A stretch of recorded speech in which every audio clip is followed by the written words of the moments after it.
Let's talk a little bit about our forecast because we do have a couple of changes coming our way, and we are watching some cloud cover overhead as well, Colleen.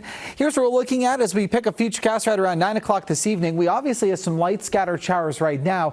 We'll likely see some more of that activity as we head into the overnight, but it's all going to wrap up pretty quickly. So 9 p.m. you can see mainly this lighter green coloring on here, a little patch of yellow.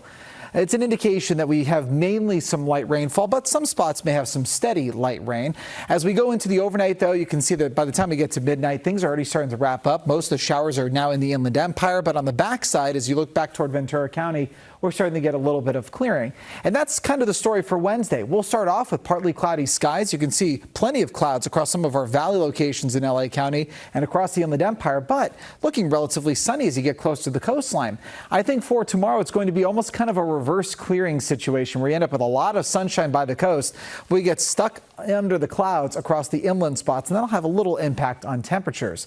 And the other thing we're looking for is some breezy conditions for tomorrow, and I'll show you that in just a second. This weather system tomorrow will already be leaving the area, and we're watching for another weather system to drop in behind it. This one's not going to bring us any rainfall. It's just going to align the jet stream in the right way to give a little push in the lower atmosphere to the winds.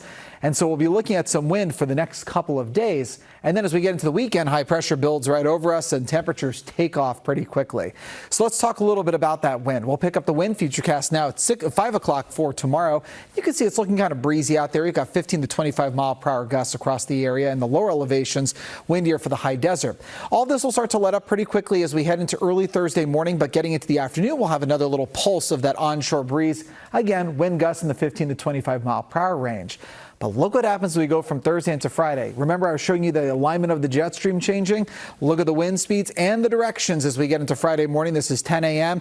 All of our wind-prone spots across LA and Ventura counties, as well as the Inland Empire, mainly south of Cohen Pass, looking at some gusty offshore winds. So those Santa Ana winds will take the temperatures that we're looking at for tomorrow and for Thursday, which will likely be right around 70 degrees in downtown LA, low 70s inland, 60s by the coast.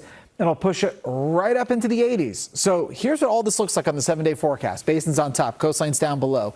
Breezy for tomorrow, breezy as we get into the afternoon for Thursday. For Friday, the basin itself actually looking at very little wind because we're typically wind shelter. But look at the temperatures. We jump up to nearly 80 degrees and we keep warming up into the weekend before sort of leveling out as we get into next week. You'll see this here for the valleys on top, i.e. forecast down below. Breezy for tomorrow, breezy as we get into the afternoon hours for Thursday. Windy as we get into Friday, especially during the morning. That pushes temperatures back to the mid-80s by the weekend, and we're likely going to stay in about the low to mid-80s getting into next week. The other thing you'll notice, no more rain in the 7-day forecast, so we're dry after we get past the shower activity for tonight. High desert on top, low desert forecast down below. Windy for tomorrow, windy for Thursday. Then the winds actually let up by Friday. You'll see temperatures start to take off again into the weekend, back into the upper 70s and low 80s. And for the mountains, we'll have some lingering clouds for tomorrow, but it should be dry and it will be breezy. Expect the breezy conditions for Thursday afternoon. Windy as we get into Friday, and then we start warming up heading into the weekend and the start of next week.